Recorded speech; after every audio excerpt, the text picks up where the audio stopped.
Tak seperti biasanya, pada Sabtu, 1 Februari 2025, sore, Dewan Perwakilan Rakyat, DPR, RI dan 4 kementerian menggelar rapat kerja di hari libur. Rapat yang berlangsung di ruang rapat Komisi 6 DPR RI tersebut dihadiri Menteri Hukum Supratman Andi Aktas, Wakil Menteri Keuangan Thomas Djiwandono, Mensesnek Prasetyo Hadi, Wakil Menteri BUMN Kartika Wirjoatmojo dan Doni Oskaria. Sementara Wakil Ketua DPR RI Sufmi Dasko Ahmad juga terlihat berada di meja pimpinan rapat bersama Ketua Komisi 6 DPR RI Anggia R. Marini, Wakil Ketua Komisi 6 DPR RI Andre Rosiade dan Adi Satria Suryo Sulisto, serta Ketua Panja RUU BUMN Eko Hendro Purnomo alias Eko Patrio. Dalam rapat tersebut, Komisi 6 DPR dan pemerintah akhirnya menyepakati rancangan Undang-Undang RUU Nomor 18 Tahun 2003 tentang Badan Usaha Milik Negara, BUMN, dibawa ke tingkat 2 atau rapat paripurna. Kesepakatan ini bermula saat Ketua Panja RUU BUMN Eko Hendro Purnomo membacakan laporan Panja tentang proses penyusunan RUU tersebut. Lalu, masing-masing fraksi menyerahkan pandangan secara tertulis di meja pimpinan. Ketua Komisi 6 DPR RI Anggia R. Marini menyampaikan, masing-masing fraksi telah setuju terhadap RUU BUMN untuk disahkan menjadi UU di paripurna mendatang. Sebelumnya, Menteri BUMN Erick Thohir mengakui aset perusahaan plat merah akan digabung melalui Badan Pengelola Investasi Daya Anagata Nusantara atau Danantara. Saat ini, badan baru ini masih menunggu peresmian dari Presiden Prabowo Subianto. DPR menyampaikan akan ada badan pengelola, ujar Erick ketika ditemui di gedung DPR MPR saat pembahasan rancangan Undang-Undang Badan Usaha Milik Negara, RUU BUMN, atau perubahan ketiga UU Nomor 19 Tahun 2003 tentang BUMN, Kamis, 23 Januari 2025. Erick menambahkan, pihaknya menyambut baik penggabungan pengelolaan aset perseroan negara melalui Danantara dengan prinsip Good Corporate Governance, GCG. Kami juga menyambut penggabungan pengelolaan aset, BUMN, secara GCG, ucapnya.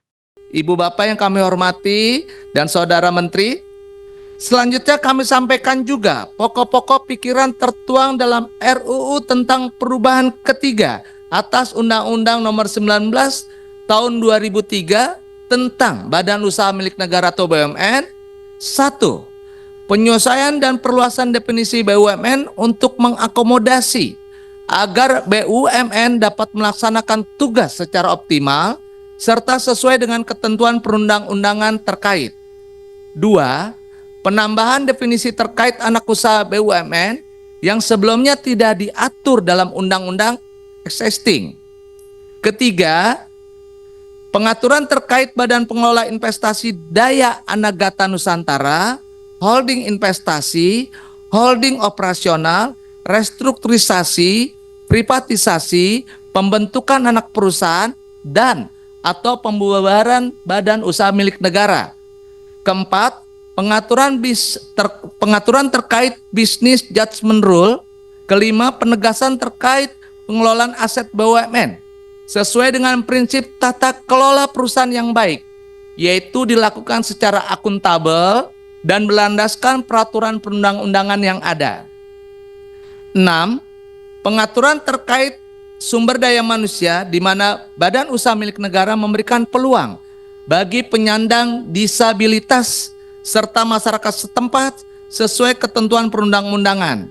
Selain itu, karyawan perempuan diberikan peluang untuk menduduki posisi jabatan direksi, dewan komisaris, atau jabatan strategis lainnya di badan usaha milik negara. 7. Pengaturan terkait pembentukan anak perusahaan BUMN secara lebih mendetail meliputi persyaratan dan mekanisme pendiriannya dalam rangka memastikan bahwa anak perusahaan badan usaha milik negara memberikan kontribusi yang besar bagi BUMN dan juga tentunya untuk negara. 8.